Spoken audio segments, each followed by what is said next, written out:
All right, ready to dive in? Today we're taking a closer look at I'm Still Here. Oh, interesting choice. It's getting a lot of buzz right now, especially coming out of the festivals. Yeah.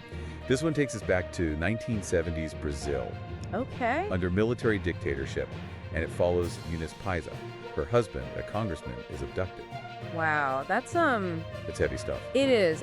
And I think what makes this film stand out for me is that it's not just a historical piece. It captures this really intimate family drama that's set against all this political turmoil. Right. So you see Eunice left to care for her 5 children while she's also searching for her husband and trying to keep a sense of normalcy for her family. It's just unimaginable, isn't it? Like trying to maintain any kind of regular life with that going on. Oh, absolutely. And then you got Walter Salles directing, who you might know from Central Station. Oh, yeah. And On the Road. So he's got this really amazing track record of emotionally powerful filmmaking. Well, and this one is even more interesting because I read that he actually was childhood friends with the Paiva children. Oh, wow. So he's bringing this really personal lens to this event, this historical event. That's incredible. It makes you think about how those kinds of personal connections really do shape how history is told, right? Absolutely. Because it's not just facts and figures, it's actual lived experiences. Yeah. So it's a powerful true story.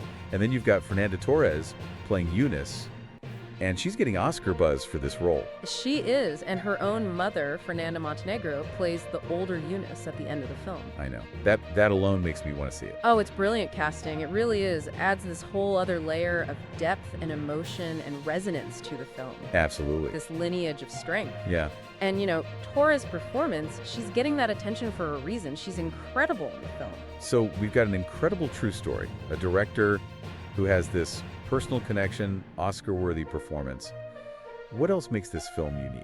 Well, the way they portray a president in this is really, really interesting. It's not through this overt brutality, Okay. but it's through this kind of chilling politeness of the regime's agents. Oh, interesting. So they're not always shouting or being physically threatening, but their presence is felt constantly. Like a sense of unease that permeates every scene. Yeah, it's like this constant anxiety, like you're being watched. Yes. Even in these ordinary, everyday moments. I read about this one scene where men just come into the Paiva house and close the curtains. Yes. Like, no explanation, they just do it. Just a subtle act of control, Yeah.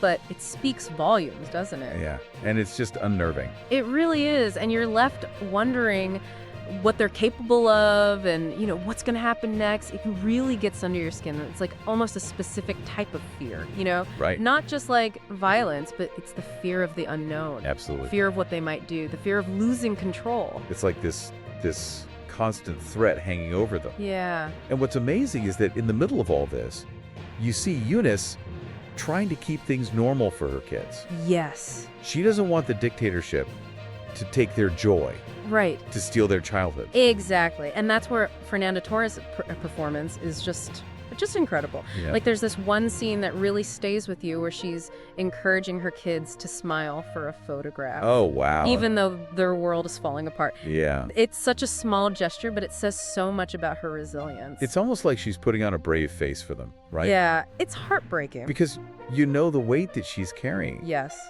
But she's choosing to show them happiness. Right. It makes you wonder, is it a coping mechanism? Is it to protect them? It could be. Or is it defiance? Maybe it's all of the above.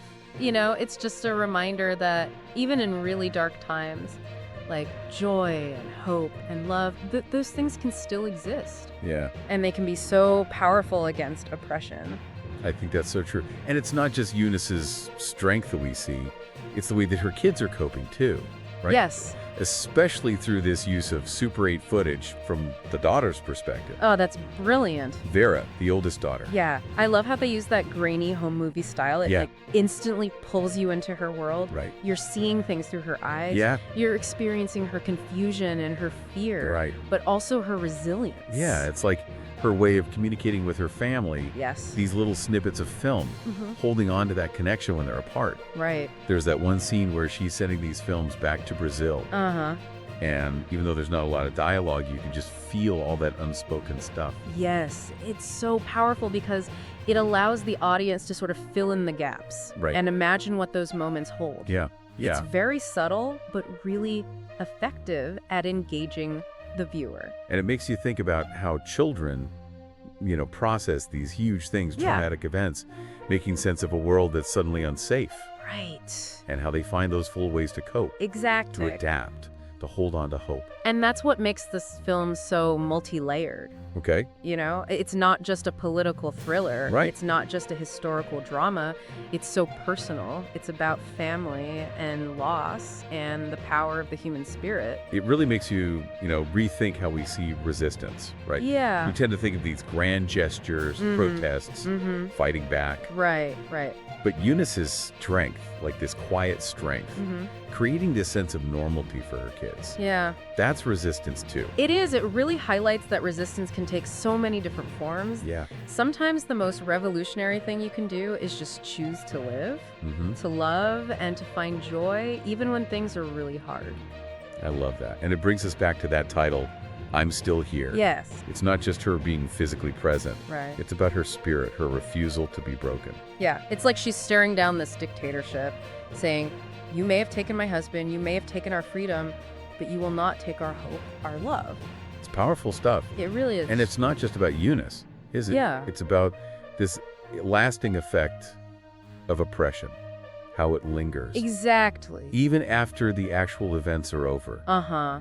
That trauma, that sense of loss, it stays. Yes. And the film does such a beautiful job of conveying that, just through little things. Yeah. The performances, the hushed conversations, the way they film those empty spaces. Right. It's like the film is whispering to us, Yeah.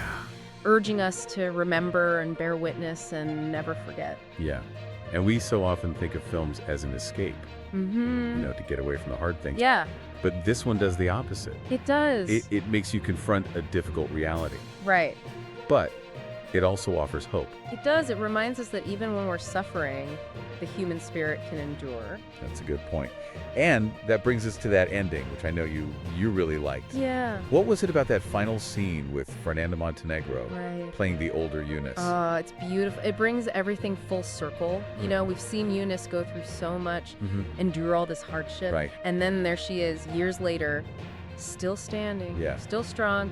It's really a testament to her strength and her resilience. It really brings home the point that I'm Still Here isn't just about one woman. No, it's bigger than that. It speaks to this theme of resilience for families, for communities, Absolutely. for nations that are struggling with their pasts. Yeah, and it brings back that theme of joy as resistance. Right. All those scenes where she's encouraging her children to laugh and play, Right. to find moments of happiness even when things are really bad.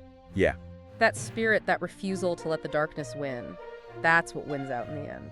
It's like hope and defiance can exist in the smallest actions. Yeah.